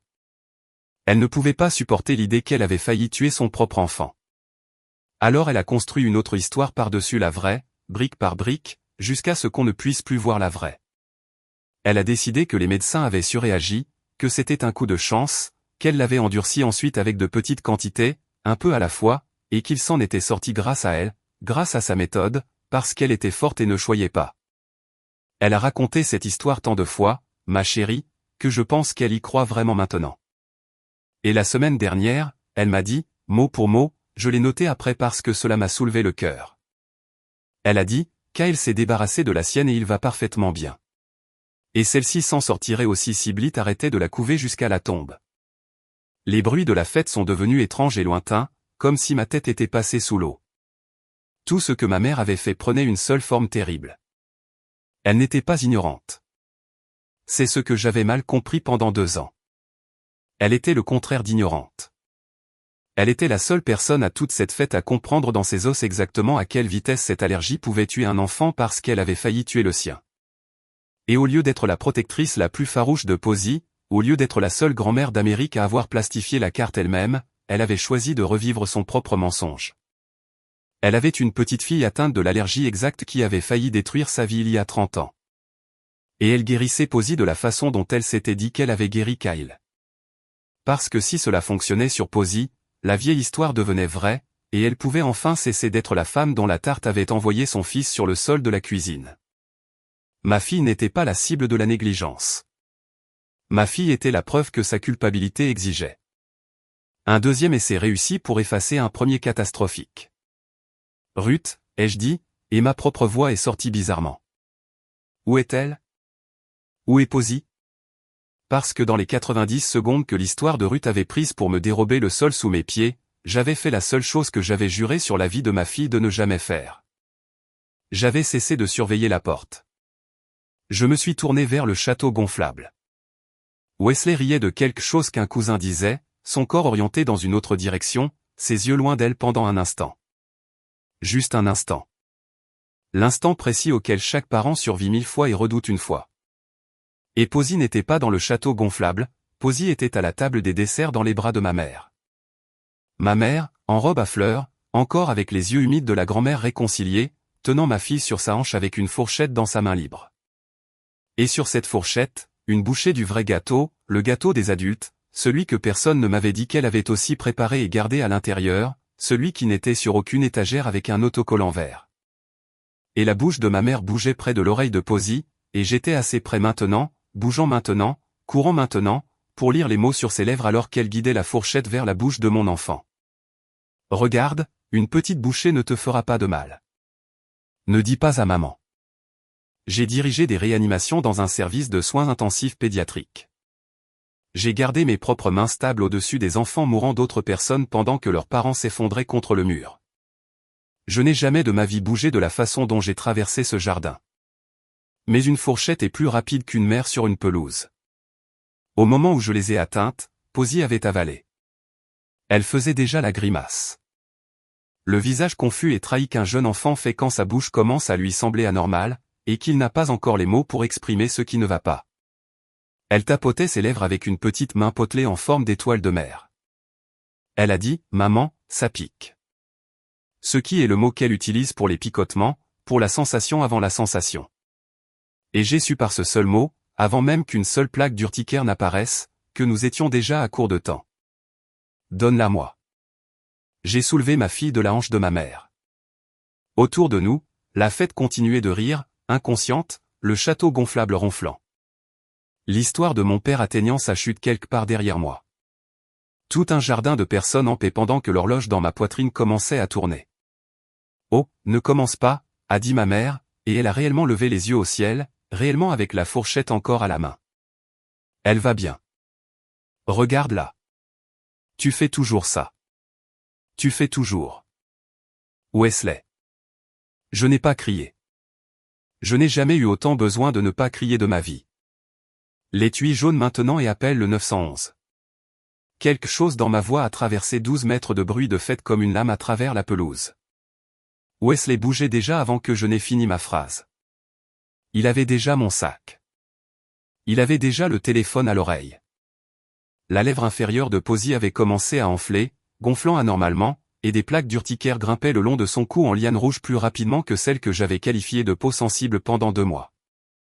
Tellement plus vite parce que celle-là avait été de petite dose et que ceci était du gâteau. Elle a toussé. Cette toux spécifique, celle qui n'est pas une toux, celle qui est une petite gorge commençant à se refermer sur elle-même. Et ses yeux ont trouvé les miens avec une confiance totale et non méritée. Et je l'ai allongée sur l'herbe fraîche à l'ombre près de la clôture, et j'ai ouvert l'étui jaune. Mes mains, qui avaient tremblé pendant 31 ans chaque fois que cette famille se tournait pour me regarder, ne tremblaient pas maintenant. Le bleu vers le ciel, l'orange sur la cuisse.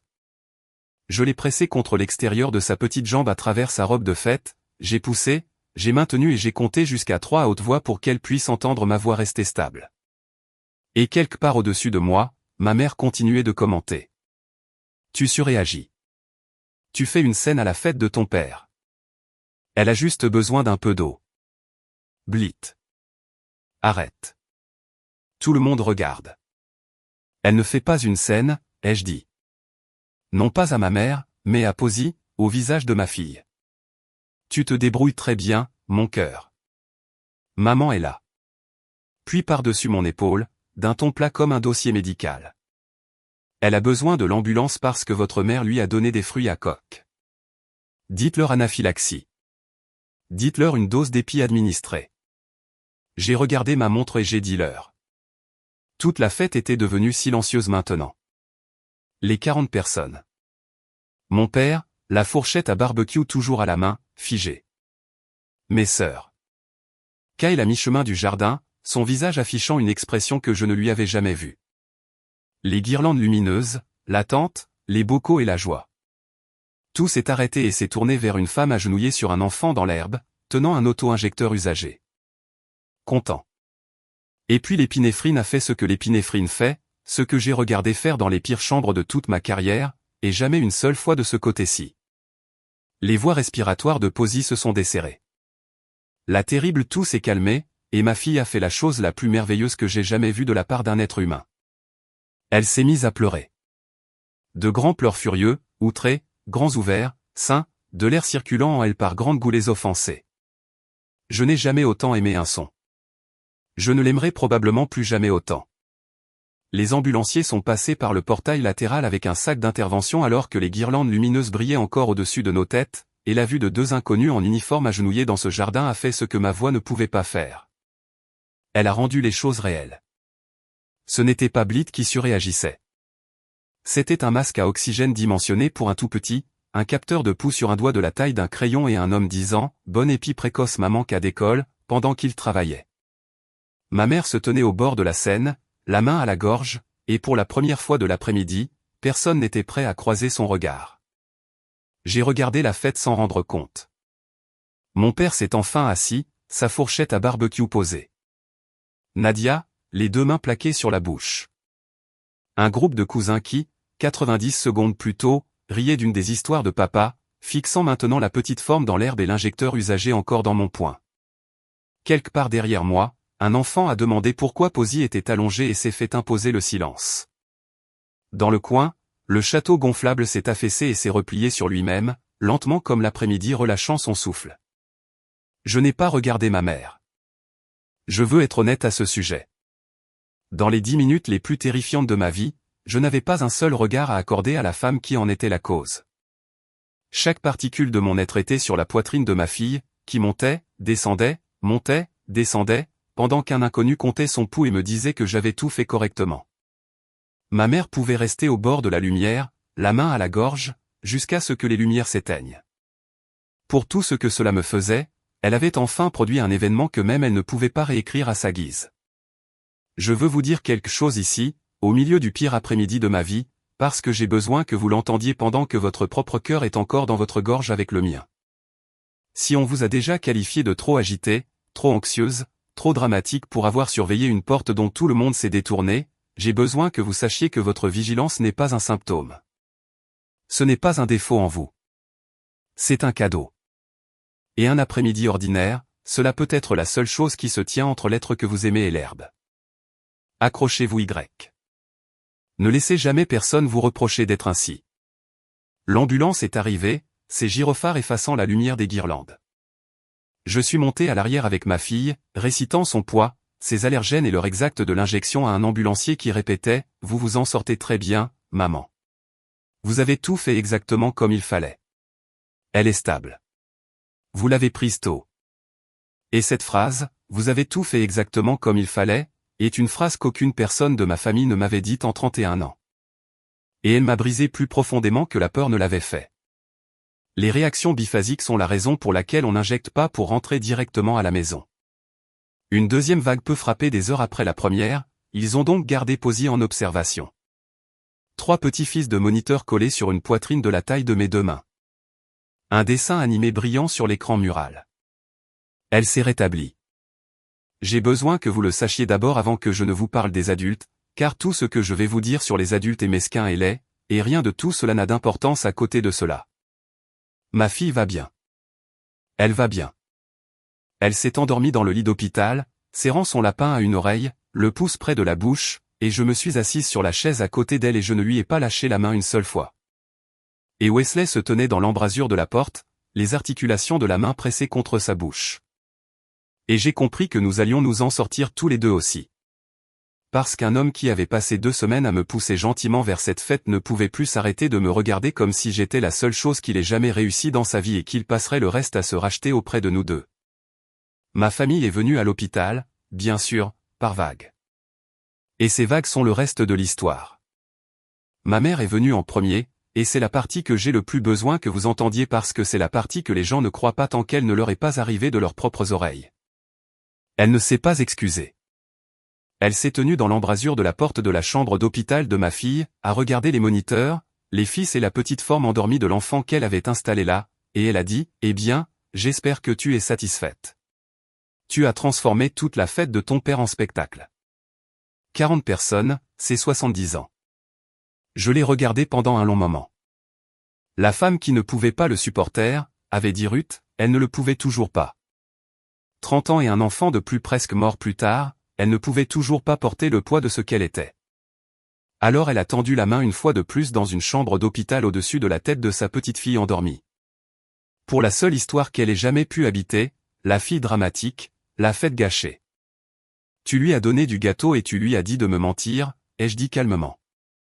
Et la première chose qui sort de ta bouche dans cette pièce concerne la fête. Je l'aidais. Et c'est là le fond du problème. Elle le croyait. Son menton s'est relevé. Ses yeux étaient secs maintenant. Juste. Certain. Je la renforçais un peu à la fois, de la façon dont on est censé le faire. De la façon dont cela fonctionne réellement, pas dans cette bulle dans laquelle tu la gardes. Tu le saurais si tu n'étais pas si déterminé à faire la martyre. Kyle s'est débarrassé de la sienne et il va parfaitement bien et celle-ci s'en sortirait aussi si tu arrêtais. Kyle ne s'est débarrassé de rien. La voix venait de derrière elle. Tante Ruth dans l'embrasure de la porte et derrière Ruth, remplissant le couloir, Kyle lui-même, 34 ans et pâle comme le mur derrière lui, arrivait juste à temps pour entendre son propre nom associé à une affirmation. Répète ça, Sharon, a dit Ruth. Sa voix tremblait, mais elle ne s'arrêtait pas. Et j'ai réalisé qu'elle attendait depuis 30 ans pour ne pas s'arrêter. Dis qu'il s'en est débarrassé. Dis-le tout de suite devant lui. Raconte à ton fils l'histoire que tu as racontée à tout le monde toute sa vie. À propos du Thanksgiving dont il ne se souvient pas. À propos de la tarte. À propos du trajet. La pièce est devenue très silencieuse. Même le moniteur semblait se taire. Et j'ai regardé mon frère, le doré, le facile, celui qui s'était tenu sur mon porche et m'avait traité de froide, et s'était tenu dans une embrasure de porte avec une bière et m'avait traité de fragile. J'ai regardé Kyle regarder notre mère et demander d'une voix que je ne lui avais pas entendue depuis que nous étions tous les deux enfants dans cette maison en briques. Quelle tarte? Quel trajet? De quoi parle-t-elle, maman? La bouche de ma mère s'est ouverte, fermée. Pour la première fois de ma mémoire, Sharon n'avait aucune histoire prête à l'emploi. Le silence s'est prolongé jusqu'à faire mal. Alors Ruth l'a raconté à Kyle, cette fois doucement. De la façon dont on dit à un homme que le sol sur lequel il s'est tenu toute sa vie était peint au-dessus d'un gouffre. La tarte aux noix de pécan, le sol de la cuisine, les lèvres bleues, le trajet à 130 km/h avec sa mère hurlant à l'arrière. À quel point cela avait été proche. À quelques minutes près. Les médecins avaient parlé de minutes. Et comment sa mère avait passé 3 décennies depuis à polir une quasi-catastrophe pour en faire un trophée parental, parce que la vérité de la chose était une réalité qu'elle ne pouvait pas supporter de tenir entre ses deux mains. Comment ce trophée avait eu besoin d'être poli en permanence, pour toujours? Et comment le produit de polissage cette année avait un nom, un bracelet d'hôpital et dormait dans le lit à 2 mètres de là parce que le mensonge avait eu besoin d'un second enfant pour devenir enfin, définitivement vrai. Kyle s'est assis sur la chaise d'hôpital en plastique comme si ses genoux avaient simplement abandonné. Il a regardé ses mains. Il m'a regardé. Est-ce que... Il n'a pas pu terminer sa phrase. Il a réessayé. Blit. Elle a presque. Est-ce que c'est réel? Est-ce que cela m'est arrivé? C'est réel, ai-je dit. Et elle a presque fait la même chose à Posy cet après-midi. Cette partie, tu l'as vue. Si vous êtes arrivé jusqu'ici avec nous, et que votre propre poitrine est serrée par une histoire qui vous appartient, une limite que vous avez enfin posée, une personne que vous avez passé des années à attendre pour des excuses qui ne viendraient jamais. J'espère que vous prendrez une grande inspiration en ce moment même et que vous vous autoriserez à ressentir que c'était permis, que vous y aviez droit. Vous n'avez pas besoin qu'ils admettent ce qu'ils ont fait pour que ce qu'ils ont fait soit vrai. Vous n'en avez jamais eu besoin. Et puis la pièce a fait la chose que ma mère avait passé 30 ans à s'assurer qu'elle ne fasse jamais. Elle a cessé de la protéger. Ma sœur Nadia est entrée depuis le couloir. La sœur qui m'avait raccompagné à ma voiture en défendant les mercredis. La sœur qui avait envoyé le SMS, vraiment pour toujours. Elle pleurait et elle m'a regardé, en désignant notre mère d'un mouvement de tête. Elle m'a dit de te le cacher, a dit Nadia à propos des mercredis. Elle a dit que vous commenciez enfin à vous entendre et que je rendrais les choses bizarres si je mentionnais à quel point Posy était là-bas. Je ne savais pas ce qu'elle faisait ces mercredis. Je le jure devant Dieu, Blit, je croyais vous aider à guérir toutes les deux. Elle a pressé un poing contre sa bouche. Je l'ai aidé à le cacher. Je suis tellement désolé. Je sais que tu ne savais pas, ai-je dit, parce qu'elle ne savait pas. Et parce qu'il y a une différence entre les gens que ma mère utilise et ce que ma mère est. Le médecin traitant est alors entré pour vérifier les moniteurs de Posy. Une femme calme, ses lunettes de lecture relevées dans ses cheveux, totalement désintéressée par notre opéra familial. Elle s'est adressée uniquement à moi dans le registre clinique et plat dans lequel je vis la moitié de mes heures d'éveil. Elle reste stable, aucun signe de réaction secondaire pour le moment, mais nous la gardons pendant toute la durée du protocole par sécurité. Elle a jeté un coup d'œil à l'auto-injecteur emballé, puis au dossier. Pour mémoire, le sien et le vôtre, il s'agissait d'un véritable événement anaphylactique. Voie respiratoire, peau, la totale. Vous avez fait l'injection tôt, et c'est la seule raison pour laquelle nous avons une conversation calme en ce moment au lieu d'une autre très différente. Elle a cliqué sur son stylo. Quoi que ce soit qu'elle ait ingéré, cela ne doit plus jamais se reproduire. À cet âge, avec ses antécédents, la prochaine fois peut aller plus vite. Elle n'avait aucune idée de ce dans quoi elle venait de mettre les pieds. Elle se contentait de lire les conclusions d'un dossier, mais elle les a lues devant tout le monde. La tante, le frère, les sœurs, les cousins qui s'entassaient dans l'embrasure de la porte. Une professionnelle neutre, sans aucun intérêt personnel dans notre histoire, confirmant en plein jour que cela avait été réel, que cela avait été proche, et que la femme près de la fenêtre avait provoqué un véritable événement anaphylactique chez une enfant de 3 ans. Personne ne pouvait classer cela sous l'étiquette de Blit qui est dramatique. Une médecin avec ses lunettes dans les cheveux venait de l'inscrire dans le dossier médical. J'ai regardé cette réalité s'imposer à la famille, un visage après l'autre. La mâchoire de mon père, les mains de Kyle, le cousin qui avait ri de la glace sur le porche.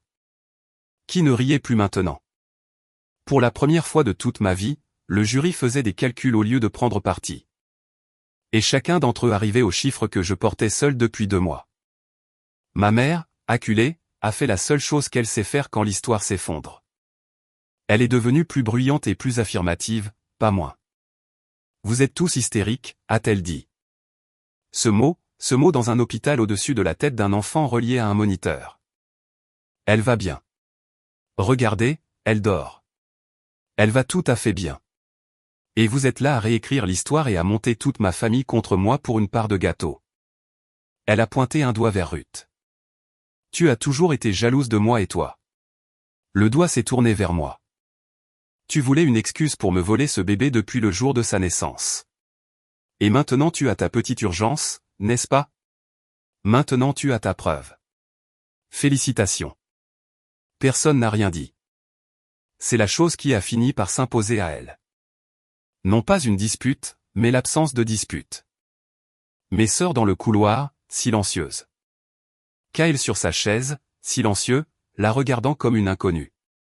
Ruth silencieuse. 40 membres de la famille élargie constituant le jury. Et pour la première fois de la vie de Sharon, la pièce n'allait pas l'entourer. Elle avait enfin, dans un couloir éclairé par des néons, dit la vérité à haute voix. J'ai voulu des preuves, tu as ton urgence. Et chaque personne présente a entendu exactement ce que cela révélait. Elle ne s'était pas autodétruite parce que j'avais été habile. Elle l'avait fait parce qu'elle ne pouvait pas s'empêcher d'avoir raison, même pendant 10 secondes pour se sauver elle-même ou sauver sa petite fille. Et tous ceux qui regardaient comprenaient enfin qu'il n'avait jamais été question d'une éruption cutanée. Mon père est venu en dernier. Denny, 70 ans depuis l'après-midi même, s'est tenu dans l'embrasure de la porte où ma mère s'était tenue, et il n'avait pas de plaisanterie. C'était la première fois de ma mémoire que je voyais mon père sans une plaisanterie prête à fuser. Il a regardé Posy. Il a regardé l'auto-injecteur usagé que les infirmières avaient emballé et posé sur le plateau. Il m'a regardé, ses yeux étaient humides et sa bouche a bougé plusieurs secondes avant que le moindre son n'en sorte. Je t'ai traité d'hystérique, a-t-il dit. À la table devant tout le monde. Je t'ai appelé ainsi sous une forme ou une autre toute ta vie. Il s'est arrêté et a avalé sa salive, et cela lui a coûté visiblement. Et c'était toi la seule à faire les calculs à cette fête. Ce n'était pas tout à fait des excuses, mais c'était un homme de 70 ans qui disait une chose vraie à haute voix pour la première fois. Et je pouvais voir exactement ce que cela lui coûtait, et je le lui ai accordé sans le forcer à ramper pour le reste. Parce qu'il n'est pas celui qui a gardé du poison derrière les filtres à café, et parce qu'on a le droit d'évaluer la cruauté selon une courbe de tolérance quand elle finit, enfin, par dire la vérité sur elle-même. C'est grâce à lui si j'ai encore une relation avec l'un d'entre eux. C'est le seul qui ait prononcé la phrase vraie dans cet hôpital et qui ne l'ait pas rétractée sur le chemin du retour. Les conséquences ont continué d'arriver après cette nuit-là, révélant à chaque fois un peu plus de ce que je n'avais jamais eu le droit de voir. L'allergologue a vu Posy 2 jours plus tard. J'ai tout raconté au docteur Okafor, la boîte, le gobelet, les mercredis, le gâteau. Son visage n'a pas bougé. Puis elle a tout documenté minutieusement dans le dossier de Posy, et elle a dit, bien. Maintenant, c'est écrit par quelqu'un qui n'est pas vous, pour que personne ne puisse plus jamais dire que c'est votre imagination. Elle a rédigé un nouveau protocole d'urgence, en 3 exemplaires, et m'a regardé par-dessus ses lunettes. Et le protocole commence par l'accès. Quiconque a fait cela n'obtient pas de temps sans surveillance. Ce n'est pas moi qui suis dramatique. C'est la recommandation médicale. Et j'y appose mon nom. Une spécialiste sur papier, dirigeant le mot dont on m'avait fustigé toute ma vie vers les personnes qui avaient réellement blessé mon enfant, et jamais vers moi. L'idée qu'avait ma mère d'une conséquence était différente. 10 jours après la fête, un cadeau est arrivé à notre maison. Un lapin en peluche tout neuf, les 2 oreilles intactes, avec une carte écrite de son écriture bouclée. Pour ma douce Posy de la part de la mamie qu'il aime plus que quiconque. Certaines personnes veulent nous séparer. Ne les laisse pas faire. Ne les laisse pas faire. Destinée à une enfant de 3 ans, posant déjà la première brique de l'histoire où je suis la méchante qui lui a volé sa grand-mère. J'ai remis le lapin dans sa boîte et je l'ai renvoyé sans un mot, car il n'y avait aucune phrase que j'avais besoin d'ajouter. L'adresse de l'expéditeur disait tout. La famille élargie s'est divisée comme les familles le font. Certains m'ont appelé discrètement, l'un après l'autre, de la façon dont on se confesse. Danny, le cousin qui m'avait envoyé le SMS pour Pâques, a appelé pour dire qu'il se sentait mal d'avoir trouvé cela drôle. 2 des cousins qui avaient ri de la glace ont envoyé de longues excuses. D'autres ont serré les rangs autour de ma mère et répètent aujourd'hui encore que j'ai surréagi, que ce n'était qu'une bouchée, que Posy va bien, n'est-ce pas? Regardez, elle va bien. Ils pourront toujours dire qu'elle va bien parce que je lui ai fait l'injection à temps. C'est le calcul le plus cruel de toute cette histoire. Les personnes qui minimisent le danger peuvent continuer à le faire précisément parce que quelqu'un qui y croyait était agenouillé dans l'herbe avec un étui jaune. Kyle a conduit pour aller voir notre grand-père, l'homme qui roulait à 130 km/h il y a 30 ans, toujours vivant, toujours lucide, dans un établissement adapté à 2 villes de là. Grand-père a confirmé chaque mot de l'histoire de Ruth et a ajouté quelques détails que ma mère avait enfouis encore plus profondément. Kyle est revenu changé. Il ne m'a pas tout raconté de leur discussion, et il n'a pas à le faire. Je peux le voir sur lui. Un homme qui reconstruit toute son enfance autour d'un fait qui avait été vrai tout ce temps. Inscrit dans un dossier médical d'hôpital à son nom, alors que tous ceux en qui il avait confiance lui disaient qu'il s'en était simplement débarrassé avec l'âge. Personne ne s'est débarrassé de quoi que ce soit. C'est le problème de cette famille. Nous ne nous débarrassons pas de ce que nous refusons de regarder. Nous le transmettons simplement à la petite personne suivante et nous appelons cela de l'amour. Voici donc où nous en sommes arrivés quelques semaines plus tard. Ma mère n'a aucun contact avec ma fille. Pas de contact surveillé. Pas pour les vacances, pas avec tout le monde qui regarde pour s'assurer que tout va bien. Aucun. C'est la limite, ce n'est pas une punition, ce n'est pas une négociation. C'est le même calcul que cela a toujours été. Je sais exactement à quelle vitesse une petite gorge se ferme. Et je ne confierai pas mon enfant à la seule personne vivante qui a maintenant décidé à 2 reprises qu'une histoire sur elle-même valait plus que l'air d'un enfant. Elle dit à la famille élargie que je lui ai interdit de voir sa seule petite fille pour une allergie et que j'ai gâché les 70 ans de papa pour attirer l'attention. Certains la croient. C'est très bien. J'ai cessé d'avoir besoin que toute la famille me voie, quelque part autour de la conversation dans le parking. J'avais seulement besoin d'être capable de voir ma fille clairement jusqu'à la porte. Mon père voit Posy à notre maison, à notre table, avec sa nourriture, mes règles et rien dans son assiette qu'il n'ait validé avec moi au préalable. Il suit les règles comme un homme qui fait une pénitence silencieuse. Et c'est peut-être ce que c'est. Kyle est différent maintenant. Il s'est excusé maladroitement dans un long message, puis en personne pour le mot fragile, pour le Porsche et pour tout le reste. Et il a commencé à lire tout ce qu'il pouvait trouver sur la chose qui avait failli le tuer à l'âge de 6 ans. Je pense que mon frère rencontre sa propre enfance pour la première fois à 34 ans. Je vais le laisser faire à son propre rythme. Wesley n'a plus jamais suggéré qu'une rupture soit une blessure à refermer. Certaines ruptures ne sont pas des blessures. Certaines ruptures sont une porte que l'on obtient enfin le droit de traverser. Il connaît la différence maintenant, jusqu'au fond de lui-même. Il y a une carte sur notre réfrigérateur. Cacahuètes, fruits à coque, encre rouge, plastifiée parce que dans cette famille, le papier ne dure pas. Elle est là depuis que Posy a 14 mois. La semaine dernière, j'ai ajouté une deuxième carte à côté et j'ai plastifié celle-ci aussi. Elle est plus courte que la première. Elle ne liste pas de nourriture. Elle liste des noms. Le petit nombre exact de personnes qui ont le droit de nourrir ma fille. Le nom de ma mère n'y figure pas. Il n'y figurera jamais. Posy ne sait pas encore lire. Mais elle a désigné la nouvelle carte l'autre matin depuis son tabouret et m'a demandé ce qui y était écrit. Et je l'ai soulevée sur ma hanche et je lui ai lu les noms. Chacun d'eux correspond à une personne qu'il aime assez pour la garder en vie. Et elle a hoché la tête comme si c'était la chose la plus évidente du monde, parce que pour une enfant de 3 ans, ça l'est. Pendant 31 ans, j'ai été l'hystérique, la dramatique, la froide, la fragile, la fille qui faisait toute une histoire avec un rien. Il s'avère que j'étais simplement la seule personne dans la pièce à être éveillée. Je vais rester éveillé.